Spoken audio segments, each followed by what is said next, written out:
wish.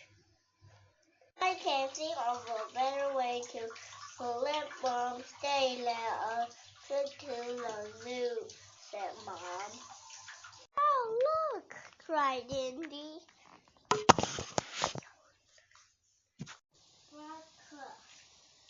Oh, said Arizona, I wish we could have a baby elephant as a pet.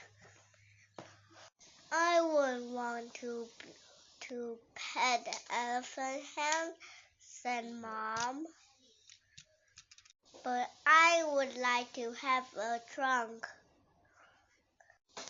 I could get the backyard water about, even turn on the garden hose.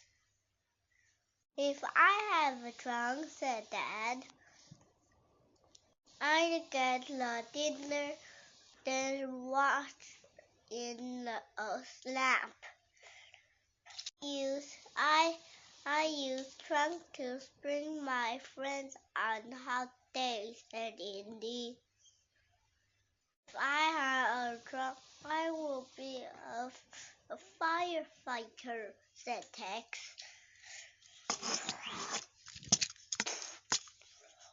I'm thinking of yours, said Mom.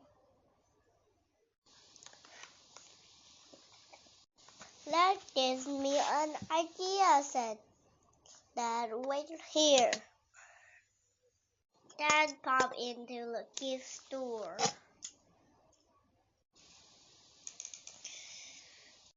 Why wait for Halloween week when we get elephant on Mother's Day?